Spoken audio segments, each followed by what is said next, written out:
Budaya Indonesia itu lebih baik daripada budaya Arab. Arab itu kalau tidak ada Ka'bah nggak punya kehormatan. Apa sih seninya ada budaya Arab? Tidak ada. Bangsa yang nggak punya budaya, bangsa yang tidak melahirkan intelektual. Siapa coba intelektual Islam dari Arab? Tidak ada. Ente nggak pernah baca, ente nggak pernah ya miskin literasi, kasihan, ya sangat disayangkan. Padahal bahasa Arab ini itu sangat luar biasa pengaruhnya, kontribusinya membangun peradaban Islam dan membangun peradaban dunia. Tidak ada peradaban dunia modern saat ini dengan sains dan teknologinya tanpa dipengaruhi oleh peradaban Islam Arab dan menggunakan medium bahasa Arab. Semua tulisan-tulisan ulama intelektual cendekiawan Arab dalam bahasa Arab itu semua diterjemahkan ke bahasa Latin, lalu diterjemahkan ke bahasa Inggris, bahasa Prancis, dan menjadi pondasi bangkitnya Renaissance di dunia modern, ya, di abad 17, 18, dan 19. Sudah nggak ada enaknya. Agama mempersulit orang. Tegakkan Islam di Indonesia, Islam Nusantara. Nggak usah sok-sok Araban. Sekali lagi, Tuhan bukan Arab. Nabi Muhammad juga bukan Arab kok. Dan Arab bukan Islam.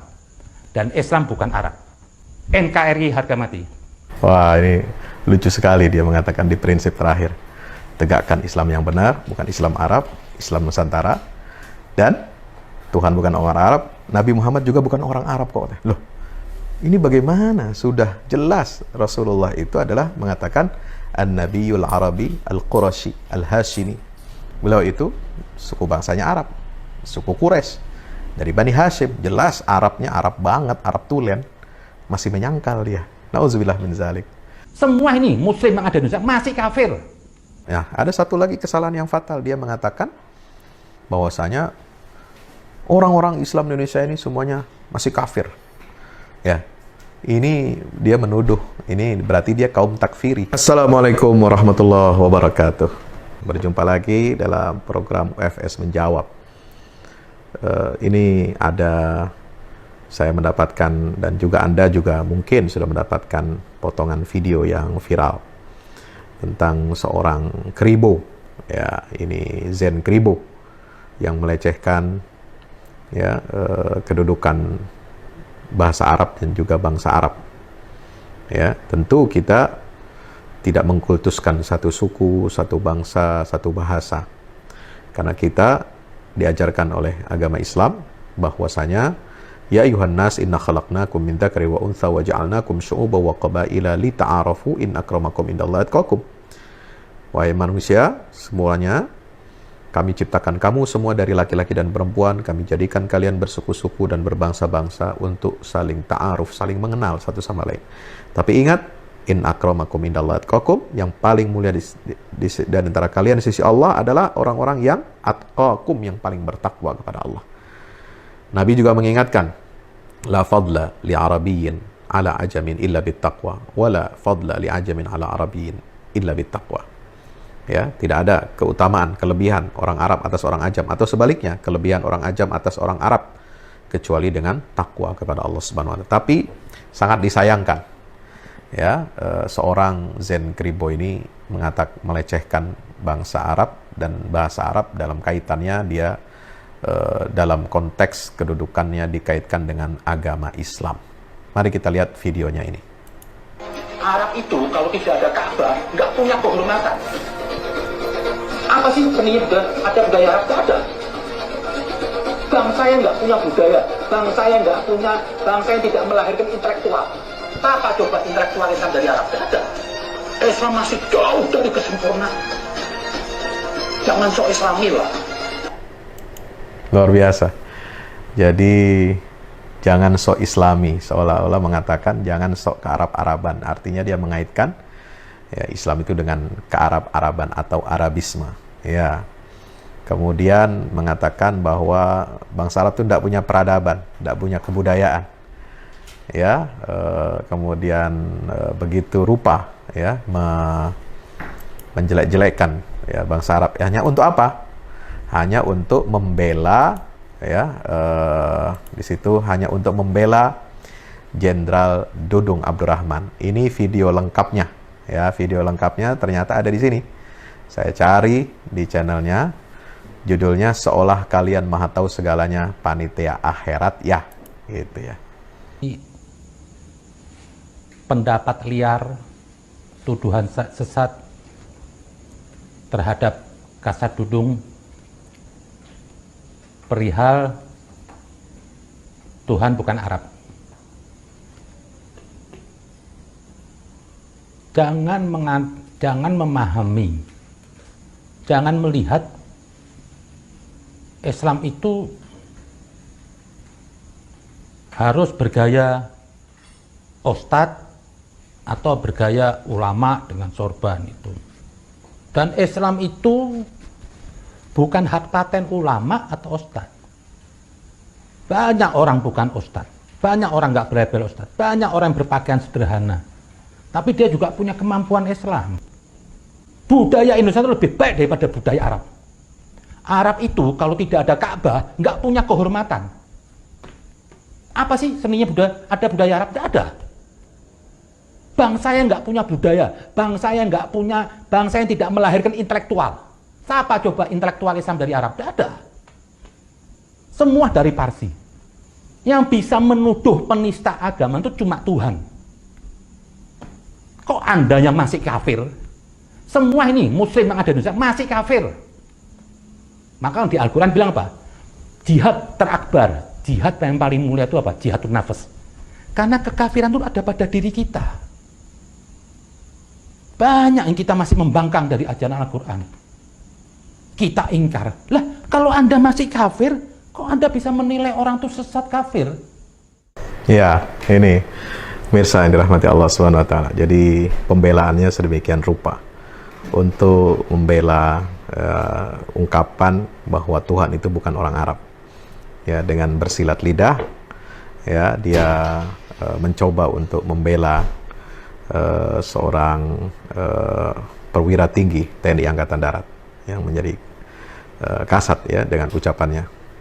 Nah, saya kira apa yang disampaikan dalam video itu yang panjang dan juga yang potongannya tadi yang saya sampaikan itu sangat-sangat tidak ilmiah, ya, sangat tidak berdasarkan ilmu dan fakta. Karena walau bagaimanapun, ya, kedudukan bahasa Arab ya dalam Islam ini sangat penting karena dia adalah bahasa Al-Quran, kitab suci umat Islam yang Allah pilih untuk menjadi bahasa, medium bahasa dari kitab suci atau wahyu yang terakhir yang Allah wahyukan kepada Nabi Muhammad SAW. Yang untuk tujuan apa? Menjaga keotentikan kitab suci terakhir ini. Tidak ada versi Al-Quran yang benar, tidak ada versi Al-Quran yang otentik selain yang berbahasa Arab. Tidak ada Al-Quran dengan teks Latin, teks Inggris, teks redaksi wahyunya ya. Kemudian bermacam-macam teks Latin, Inggris, kemudian Yunani atau bahasa Arab, Syria atau dengan teks Sunda, teks Jawa, teks macam-macam, tidak. Dia hanya satu teks di dunia ini. Teks Al-Quran adalah teks berbahasa Arab. Ya, bedakan dengan terjemahan. Kalau terjemahan bisa diterjemahkan ke dalam berbagai bahasa dunia, tapi dia bukan Quran. Dia hanya terjemahan Al-Quran. Kenapa? Teks wahyu itu harus satu bahasa untuk memastikan dan untuk mengecek, ya, mengecek kalau ada kekeliruan, kalau ada kekurangan atau ada pemalsuan terhadap ayat Al-Quran itu mudah. Itu dengan menggunakan satu teks saja, yaitu teks Arab untuk wahyu Al-Quranul Karim. Dan itu diakui menjadi keunggulan, kelebihan Al-Quran, kelebihan agama Islam ini dibanding kitab suci atau agama yang lain. Karena bisa menjamin keotentikan dan bisa merujuk bagaimana kita mencari teks yang asli. Konsep teks Al-Quran sangat kuat dan kokoh. Dan ini yang menjaga ajaran Islam ini otentik. Ya, hadis-hadis Nabi SAW juga otentik. Sampai hari kiamat tinggal bagaimana kita mempraktekannya. Karena Al-Quran dan kebenaran sunnah Nabi SAW yang riwayatnya sahih, apalagi yang mutawatir, itu sudah dijamin kebenarannya oleh Allah Subhanahu wa Ta'ala. Dan itu merupakan perwujudan dari kesempurnaan agama Islam. Al-yauma akmaltu lakum dinakum wa atmamtu alaikum ni'mati wa raditu lakumul islama dina. Ya, teman-teman yang dirahmatkan Allah Subhanahu wa taala. Ya, ada satu lagi kesalahan yang fatal. Dia mengatakan bahwasanya orang-orang Islam di Indonesia ini semuanya masih kafir. Ya. Ini dia menuduh, ini berarti dia kaum takfiri. Ya, dia ini kaum takfiri. Dia menuduh dan mengatakan, mengklaim semua orang Islam di dunia, bahkan di Indonesia ini semuanya kafir. Karena masih banyak meninggalkan Islam. Tapi kenapa orang kafir, kata dia, sambil menunjuk umat Islam, itu menilai ajaran lain atau menilai ungkapan orang itu sesat. Nah, luar biasa ini. Atau mengatakan, ya, selain tudingan yang berbahaya itu, dia mengatakan hanya Tuhan yang berhak atau bisa menentukan kesesatan atau tidak. Betul. Ud'u ila sabili rabbika bil hikmah wal mau'izatil hasan inna rabbaka huwa a'lamu biman dhalla an sabili wa huwa a'lamu bit-tahdin. Ya, surat An-Nahl tentang dakwah, mengajak kepada yang baik dengan cara hikmah, mau'izah hasanah dan jidal. Dan Allah mengatakan inna rabbaka huwa a'lamu biman dhalla an sabili wa huwa a'lamu biman ihtada. Allah yang tahu siapa ya yang tersesat dari jalannya dan siapa yang mendapatkan petunjuk. Ya. Nah, apakah hanya Allah saja yang tahu dan dirahasiakan, ya, menjadi suatu misteri? Ya, orang-orang tersesat itu tidak diketahui oleh umat Islam, hanya oleh Allah saja. Nah, kalau hanya oleh Allah saja, mengapa ya Allah jelaskan, Allah Ta'ala jelaskan, ya, Allah rincikan bagaimana ciri-ciri kesesatan itu di dalam Al-Quranul Karim. Ya, kalau hanya Allah yang tahu, ya, bagaimana Allah itu justru menjelaskan dan merinci ya, bentuk-bentuk kesesatan Yahudi, Nasrani, kaum munafik, orang kafir. Supaya apa? Supaya diketahui oleh umatnya Rasulullah. Supaya diketahui, supaya kita bisa membedakan, ya, mana yang tersesat, mana yang mendapatkan petunjuk dari Allah. Ihdinas siratal mustaqim, siratal ladzina an'amta 'alaihim ghairil maghdubi 'alaihim waladdallin. Amin. Ya. Nah, Allah menurunkan wahyu itu, banyak menjelaskan ciri-ciri kaum munafik, ciri-ciri orang kafir, ciri-ciri ahli kitab yang maghdubi 'alaihim, yang dimurkai oleh Allah, dan ad-dallin, yang sesat. Ya, untuk apa? Supaya kita mengetahui. Jadi Allah menentukan seorang atau kaum atau bangsa atau golongan itu sesat, kafir atau apa, itu diberitahukan kepada umat Rasulullah, menjadi pedoman, menjadi rujukan bagaimana kita hati-hati, harus waspada, tidak mencontoh, tidak mengikuti jalannya orang-orang yang dimurkai dan orang-orang yang tersesat itu. Begitu Zen Kribo, harusnya Anda memahami seperti itu. Ya, jadi bukan hanya hak prerogatif Allah, kita juga bisa mengetahui. Karena kalau kita tidak mengetahui mana kesesatan, mana petunjuk, untuk apa diturunkan wahyu? Allah turunkan wahyu berupa Al-Quran kepada kita. Kan tujuannya untuk difahami, bos. Untuk diketahui, untuk bisa dicerna. Dan Allah sudah memberikan pemahaman itu kepada kita. Yu'til hikmata may yasha. Wa may yu'tal hikmata faqad utiya khairan katsira. Wa may yadhakkaru illa ulul albab. Ya, dikasih tahu cara berpikir yang benar. Tahu cara memilah mana yang benar, mana yang salah, mana yang hak, mana yang batil. Mana yang lurus, mana yang bengkok.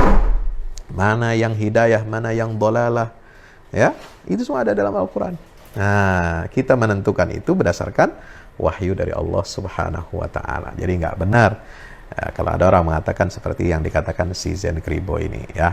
Nah, sayangnya ya, dia dibilang di akhir ini mengatakan, sebelum penutup dia mengatakan bahwa Nabi Muhammad itu sendiri ya bukan Arab.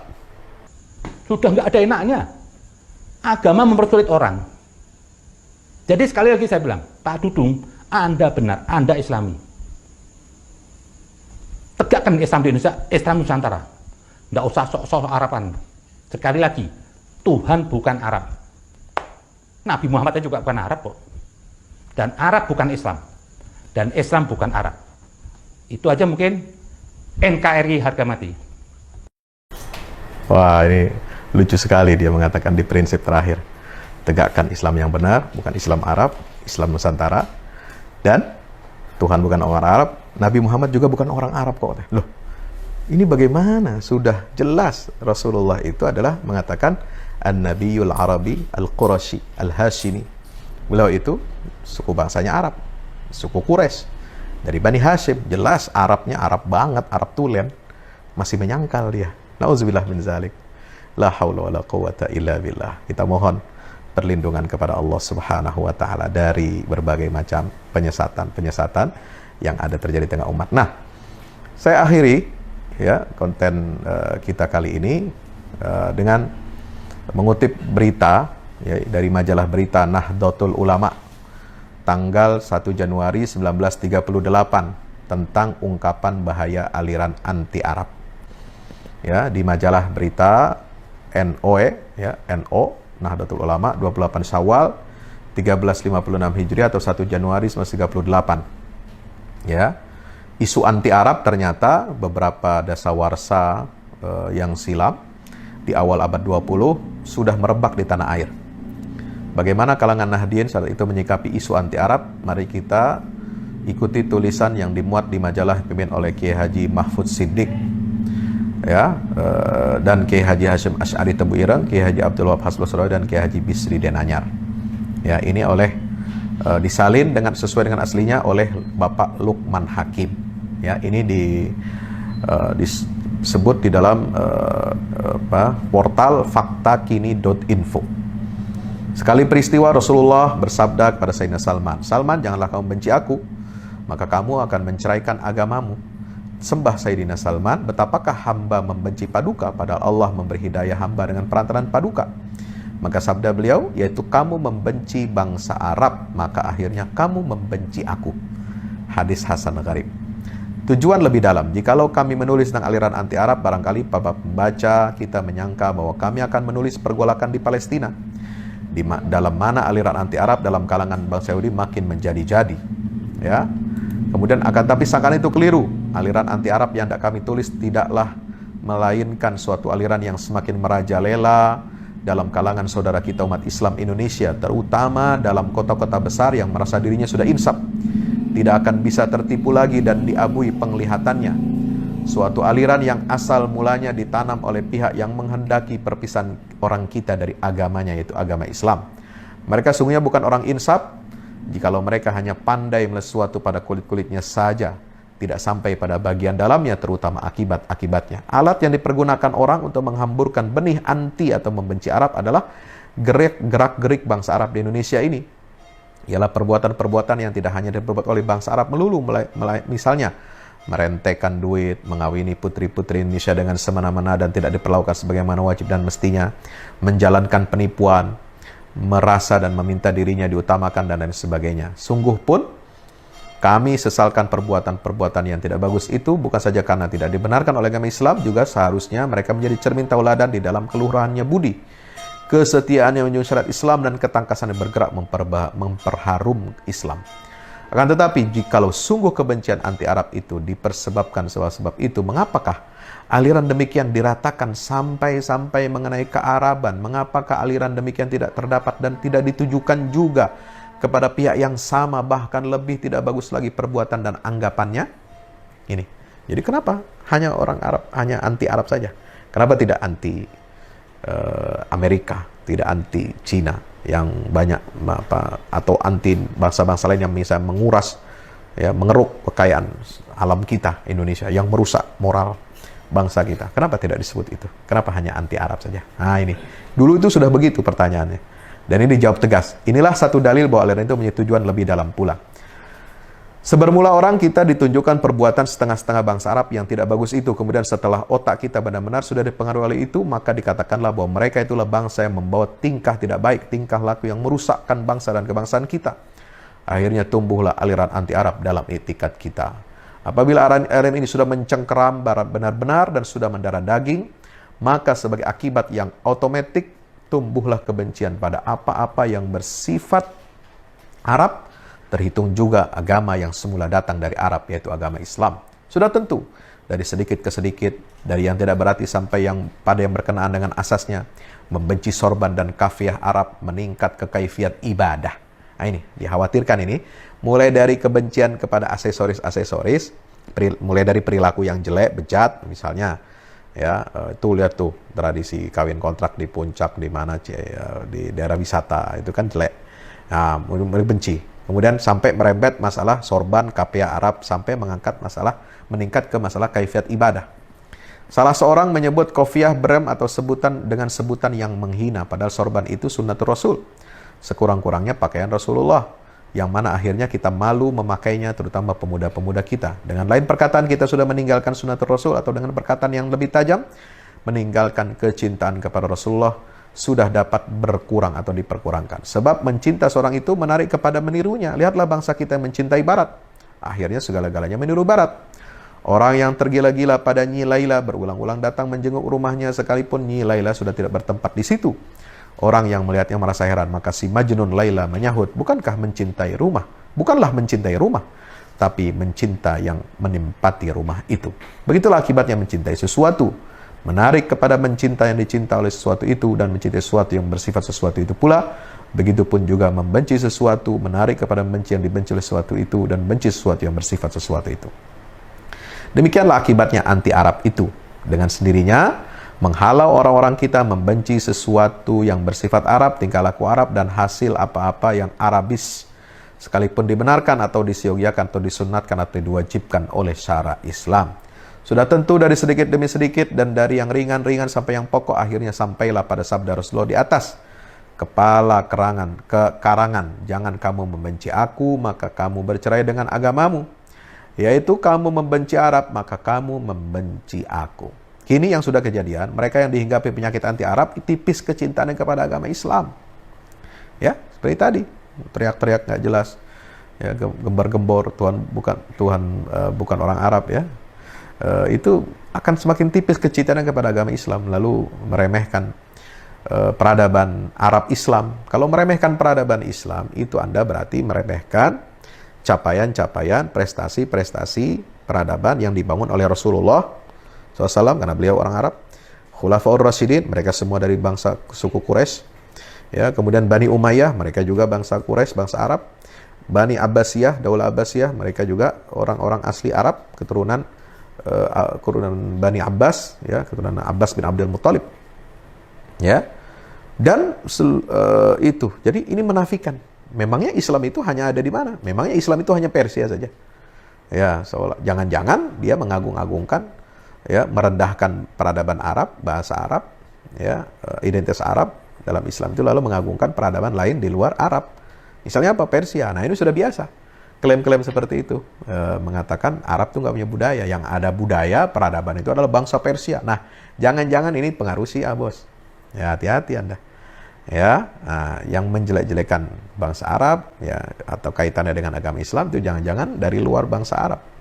Yang dengki kepada bangsa Arab, yang dengki kepada Rasulullah, dengki kepada sahabat, dengki kepada Khulafaur Rasyidin, dengki kepada Ahlul Bait Rasulullah SAW. Yang mana mereka itu adalah bangsa asli Arab dari suku Quraisy. Nauzubillah min zalik kalau seperti itu, ya. Nah, teman-teman dirahmati Allah, ya, ada kontribusi peradaban bangsa selain Arab untuk Islam, ada, kita akui. Ya, Daulah Ayyubiyah itu dari bangsa Kurdi. Ayyubiyah itu Salahuddin Ayyubi dari Tikrit, ya, bangsa Kurdi. Kemudian Saljuk, ya, Saljuk itu bangsa Turki. Ya, bangsa Mongol pernah memimpin menjadi Islam, ya. Ada Daulah Mongol, ya, yang Muslim, ya. Kemudian ada Mogul India Muslim, ya.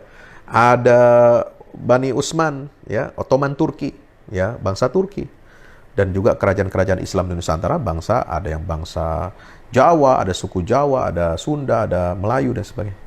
Kita hargai semuanya karena Islamnya adalah rahmatan lil alamin. Mereka punya kontribusi masing-masing untuk tegaknya izul Islam wal muslimin, dan mereka sama-sama menghormati bahasa Arab karena bahasa itu adalah bahasa Al-Qur'an yang dipilih oleh Allah Subhanahu wa taala menjadi medium bahasa wahyu terakhir, menjadi medium bahasa sunnahnya Rasulullah SAW, menjaga originalitas Islam, ya, dan juga menjadi bahasa ilmu pengetahuan dunia selama berabad-abad. Ilmu pengetahuan, sains, teknologi dunia itu dulu diwarnai oleh bahasa Arab. Penulis ilmuwan-ilmuwan besar dunia itu menulis dalam bahasa Arab. Ya, terutama puncaknya di masa Daulah Abbasiyah. Ya, Ibnu Sina nulis Qanun Fitib bahasa Arab. Khawarizmi menulis ilmu matematika aljabar dalam bahasa Arab, menemukan angka 0, ya. Kemudian Al-Baitar, ya. Kemudian Ibnu Haytham menulis tentang ilmu optik, tentang kacamata, tentang lalu kemudian ada lagi ulama-ulama lain yang ilmu tentang antariksa, astronomi, ya. Itu semua ditulis dalam bahasa Arab. Jadi bahasa Arab itu sangat penting dalam peradaban dunia, peradaban modern. Ente nggak pernah baca, ente nggak pernah ya miskin literasi, kasihan, ya, sangat disayangkan. Padahal bahasa Arab ini itu sangat luar biasa pengaruhnya, kontribusinya membangun peradaban Islam dan membangun peradaban dunia. Tidak ada peradaban dunia modern saat ini dengan sains dan teknologinya tanpa dipengaruhi oleh peradaban Islam Arab dan menggunakan medium bahasa Arab. Semua tulisan-tulisan ulama intelektual cendekiawan Arab dalam bahasa Arab itu semua diterjemahkan ke bahasa Latin, lalu diterjemahkan ke bahasa Inggris, bahasa Prancis, dan menjadi pondasi bangkitnya Renaissance di dunia modern, ya, di abad 17, 18, dan 19. Luar biasa. Jadi mari kita tingkatkan. Jangan sampai literasi kita rendah, miskin, dan akhirnya kemudian kita membenci, ya, peradaban Islam Arab, apalagi membenci ajaran Islam. Ya, di sini kita lanjutkan. Kami tidak membedakan bangsa Arab dengan membuta tuli, tidak pula membelakan kesalahan-kesalahan yang melukai perasaan kebangsaan kita. Kami tidak membelakan orang mempermainkan kehormatan kedudukan putri-putri bangsa kita. Kami tidak mengakui bahwa mengambil putri kita yang perkawinan sama hanya atau lebih besar dari pergundik mereka atau menjual mereka dari tangan ke tangan lain atau menyewakan mereka dengan direklamakan bersama-sama dengan ijaz dan kue-kuenya. Kami tidak dapat mengakui bahwa menjual Majmu', Gahru, dan Ma'jun sama mendesaknya seperti borong. 99% mata pencarian bangsa kita hingga perekonomian bangsa sukar didirikan kembali. Ini sudah kritis ulama-ulama dulu. Ya, kenapa yang ditampilkan adalah kejelekan-kejelekan bangsa Arab, tidak bangsa-bangsa lain yang menggarong, yang merebut, yang merampas harta kekayaan alam kita. Teranglah sudah bahwa kami tidak membelakan bangsa-bangsa, tapi kami tidak dapat membenarkan aliran anti Arab atau menyamaratakan bangsa Arab, terutama turunan pelepas kita dari kehidupan jahiliyah dan jahanam, yaitu ya Rasulullah Sallallahu Alaihi Wasallam. Jadi nggak boleh kita menyamaratakan, apalagi sampai mengatakan Rasulullah Nabi Muhammad aja bukan orang Arab. Nah, itu ngaco banget. Kita berutang budi sebesar kepada beliau SAW, terutama pula bangsa Arab, tidak hanya bangsa Hadramaut saja, Arab, Syria, Mesir, Irak, sebagainya, tidak sedikit jasanya pada Islam dan ketimuran. Mudah-mudahan Allah Subhanahu Wa Taala mengangsurkan rahmat, hidayat, dan taufiknya pada kita semua. Amin ya rabbal alamin. Demikian ya saya kutipkan dari majalah berita Nahdlatul Ulama tahun 1938. Semoga bermanfaat konten ini. Jangan lupa like, share, dan subscribe. Wassalamualaikum warahmatullahi wabarakatuh.